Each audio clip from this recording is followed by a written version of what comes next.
Okay. Janet Schaeffler, who was Sister Paul Elene, correct? Right. Well, thank you for your willingness to share your story as you're here on campus for a short term. And if you care to share why you're here for a short term, you can do that on your own. But we know how important it is that we hear each other's story. So I'm just delighted that you are willing to share that. So can you give us a little bit of background on where did you grow up and siblings and parishes and schools? Sure. I grew up in Detroit on the east side. I went to St. Jude's for all 8 years, and then from there to Dominican. It was the time when a new high school for girls had just opened a couple years before, closer to my home, and many of the girls from St. Jude's went there, went to Regina. But I wanted to go to Dominican. So I had 12 years of Adrian Dominicans. My family, I'm privileged to have 3 brothers and 2 sisters who grew up together in a fantastic neighborhood with lots of other children the same age as we were. And it was a real community experience in the neighborhood too, as well as the school. I think that was the era at that time. We kind of grew up on the front porch. That was Exactly. significant, yeah. On the front porch, playing house, playing school, playing church. Yes. Who was most influential to you of the sisters at St. Jude's? Grade school and then who in high school? You know, in some ways, it's hard to pick out one or two. I think, St. Jude's was at that time a gigantic parish, so there were like 24 at least Adrians there. Right. And we never had lay teachers. Right. The There was one when I was there, which was a real exception. But there were several. Sister Harold Marie was one in grade school. One at Dominican was Sister Grace Ramunda. But again, it was all of them, and it was watching all of them together when they were together in small groups or large groups, and to see to see the caring they had for one another, and the joy they had in being together. It was just contagious. So you decided to enter the convent. You chose the Adrian Dominicans because that's all you knew. All I knew. That's all you knew. And how did that all come about? And what year did you I entered in June of '62. Okay. So it was I can remember, and when I was in grade school, I think I just was always naturally thinking that that's what I wanted to do. My maybe sophomore, junior year in high school, I started thinking, oh no, why would I do that? And so I started thinking about other things.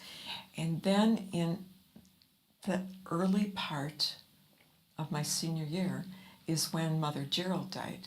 Now, I didn't know her, but I remember when I heard that at Dominican, one of my first thoughts was, well, then who do I write to, because I want to enter. And so that told me that, yeah, it was there. And so I can remember talking with my mom and dad, who were totally supportive. So I was very blessed in that. Where did you come in the family? I'm second oldest. Okay, so you're one of the older. I have an older brother, and then I'm second. And so my 4 younger brothers and sisters, who I'm very close to now, but in some ways, like Tom was in 2nd grade when I entered. And so I didn't know them well, because they were still little by the time I left home. So sometimes some of the stories they tell and some of the things they remember, I don't, because it was in their teenage years, and I was already gone. So you left the house and they didn't care. I think they cared. You know they cared. Of course they cared. All right, and then where were you mission? Tell us about a couple of your first missions. First missions? Well, I stayed in Adrian for 3 years. They kept... That's not because you were bad, is it? I know sometimes that was, they were kept in for various reasons. Thanks. No, I know you. We figured out that they kept 5 of us in because the only likeness in all of us was that we all worked in offices. So anyway, so too, the advantage to that was that I got my degree in 3 years. Because I went to intercession, intercession. But anyway, my first assignment was Las Vegas, which was a shock because I had now been in Adrian for 3 years, and that's all I knew. And so to go that far away where I didn't know anyone. But so I went to Vegas, but I loved it. Mostly because at that time there were 3 communities in Vegas, the 3 schools and 3 schools in Vegas, one Peters and Henderson, and the hospital in Henderson. But those 5 communities were together all the time, and so there was a real community among that group of sisters. And then at first I was assigned back there, but then a week later I got changed to Oakland, California. And then when I was in Adrian during the summer, I got changed. Somebody came and said, there's appointment envelopes out there and you have one. I said, I can't have one because I know they came from the Detroit chapter. And I said, I'm not in the Detroit chapter. Well, it was one of the, somebody from the Detroit area needed for health reasons to go out west. And so Mother Bridgetta thought she was doing my parents a favor by bringing me back. And to be truthful, I was not real thrilled because I loved it out there after the 1 year. But anyway, I came back to Shaker Heights, and that was a wonderful experience too. I lived with wonderful community. It was a great school. It was an integrated community. So I was there for 4 years. And you know, that surprise, that was a surprise for you, reminds me, and how much you enjoyed where you went in Shaker Heights. It reminds me of another experience you had later on, that you were surprised by the Spirit in some way, and where it led you. Do you want to tell us that story? Just briefly? Sure. Yeah. So I worked in several parishes in Detroit in religious ed, and then I ministered in the Archdiocesan office. And I was there for 13 years, mostly as always doing adult faith formation. But in the last several years, that was really the main thing I was doing. I was director of adult faith formation. And then in 2009, the Archdiocese did a study and decided to reorganize, restructure all of the Archdiocesan offices. And in doing that, they eliminated some things and they eliminated adult faith formation. I could have, the process was they redid everything, and so everybody had to reapply for whatever they wanted. And so many people encouraged me to apply for another position in the catechetics office or a position in the parish life office. But with the consultation of the community, I was encouraged not to do that. I found it very difficult, not just for myself, but other things that were happening, way other people were being treated during this restructuring, and I just thought, I can't be a part of something that's not just. So I didn't apply, and again, with the encouragement of the community, they suggested, Fran Nadalny suggested, that I freelance. And so my first response was, oh, that's not going to work. I can't make enough money. That won't work. But she encouraged me to do it. And so since the end of 2009, that's what I've been doing. So I do retreats and workshops and parish missions around the country, Canada, A lot of other congregations as well. Right, I've done things I've really enjoyed with other congregations, the Sisters of Peace, the Houston Dominicans. I did a retreat for them last year. I do a lot of writing. I facilitate online courses. When you say you do a lot of writing, I think that's the way the majority, many people, many members of the congregation know you from your Advent reflection books. You've never done a Lenten one, have you? No, they've never asked. Right. Right. But those reflections are awesome. And I notice that many times you bring some stories in of your family, and I realize you're very close to your family and your nieces and nephews, and they come over for pajama parties and stuff like that. So you've been blessed in many ways, and we are the recipients of many of those blessings through your writing and your preaching. Thanks, Peg. Yeah, Thanks. really, it's. I remember one time you said something at the end of the Advent to keep something Christmas visible in your house. So I have this little teeny tiny statue of the Nativity. So I think of you when I see that. Anyway, this is not about me.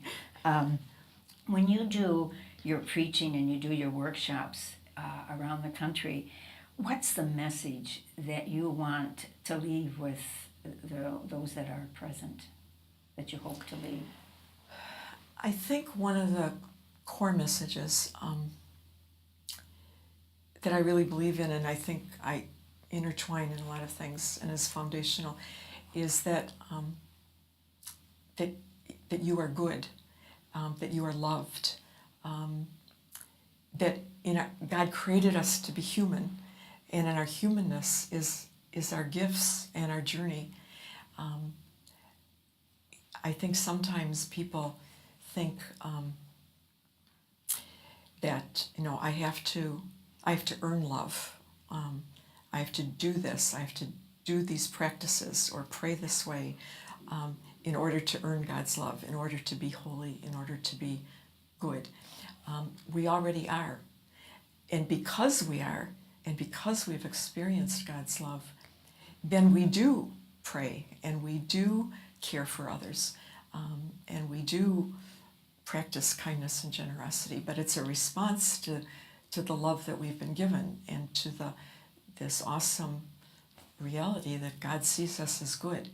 And then the other corollary of that, which I hope to bring out all the time, is because of that, because again of the giftedness that God has given us and the love that God surrounded us with, that we do have a call, we do have a challenge to make this world a better place.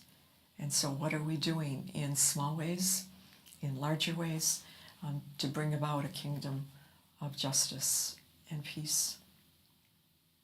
And you truly believe that's the message that you're leaving with and I believe it because I've been present for many of your times.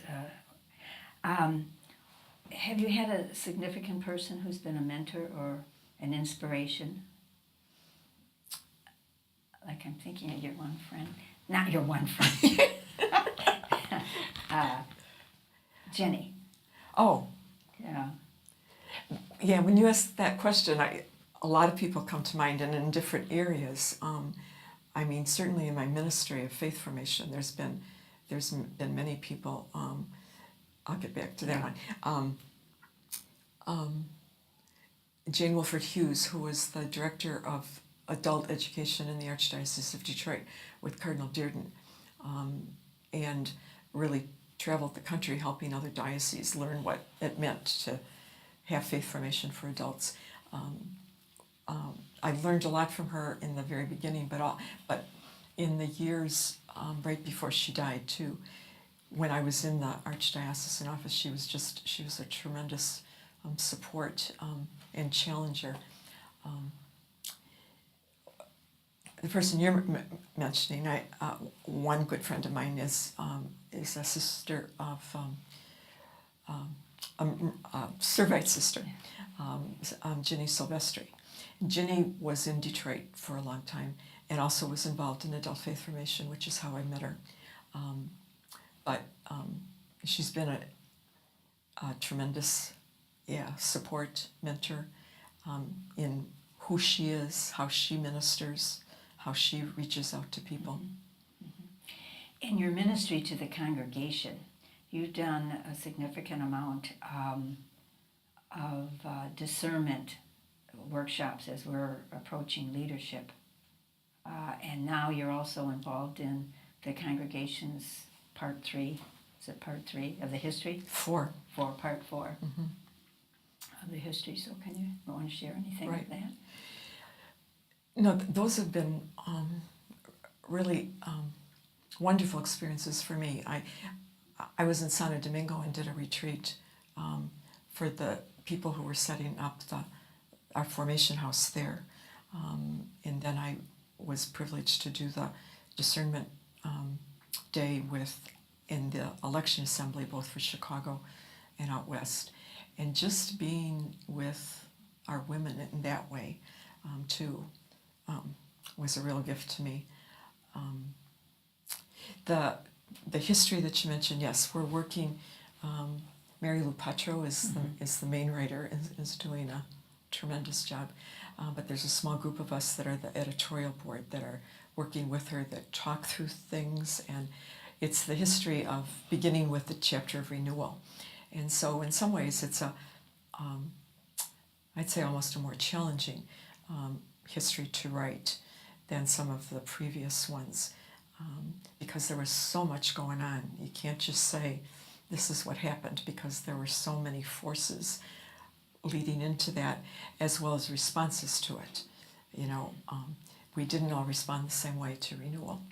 And so to try to write that and talk about that in a way that respects what was happening in each person, and then how that comes together to form who we are today.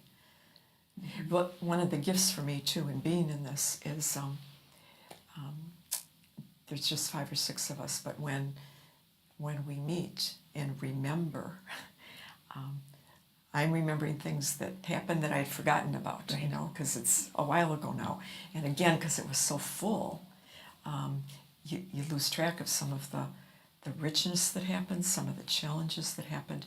And so to hear the stories, because those of us who are on the editorial board too represent different ages in the community. And so Rosemary Ferguson, fortunately, is with us and is probably the oldest one. So she has wonderful, her memory is wonderful of the joys and the challenges of that time. So to share those stories, that part of our history. She certainly had challenges Yes. in her ministry of Yes. leadership. Yes. Yeah, very. But how gifted we were to have her. And I think we're all a little more articulate, a little more vocal in how we feel about certain things than we did back maybe pre-Vatican. We're willing to speak up and say how we feel. Right. It's very obvious that prayer is an important part of who you are in your everydayness. Do you have a certain favorite way that you pray, or you have a favorite prayer? Probably my favorite way of praying is just a centering prayer. Is just the prayer of quiet. I certainly pray other ways too, but without that, I don't think I could do anything else. I probably have lots of favorite prayers. One of them that I have in my calendar is the prayer of Michael Judge, the Franciscan who was killed at the time of 9/11. His prayer is, God, take me where you want me to go today. Help me to do what you want me to do, but to stay out of your way and to do what you want, what the needs of the people are. You have 5 years to live. I'm just pretending. What is it you'd like to do, or where do you see yourself? What would be happening in these 5 years that you hope that's not happening now? That's not happening now. My first response to that was, I guess I see myself doing much of what I'm doing now. I certainly have the energy and desire. And I just think that I'm so privileged to be able to do this. I'm doing stuff that hopefully makes a difference in people's journey. But sometimes I think I get more out of it. It touches me in my journey, more than others. And so I'm grateful that I can continue to do that. So I guess I've never thought of something different. Continuing to do, and I find myself doing a lot of different things. Workshops on different topics and things for parish councils and things. The thing I enjoy the most are parish missions and retreats, because I think those are helpful to help people solidify more, deepen more the foundation of who they are, as well as, because of who they are, as gifted by God, what are they called to do? But to be part of people's journey, that was one of the things, one of the things that I missed when I went from parishes to the Archdiocese. And I had been asked to go to the Archdiocese 3 or 4 times before I finally said yes. And there were a lot of reasons. One of them was that parish life was important to me. I enjoyed being part of people's life, their joys and their struggles, and just walking with them. And you lose a lot of that on an archdiocesan level. So, but we have to wind up here Okay. a bit. But another great gift you have, if we bring you down from all the spirituality that you're doing and you're preaching, you make delicious chocolate chip cookies. I thought maybe you were going to say you'll go into baking. And you enrich us at our mission group meetings. So that certainly has been a treat for me.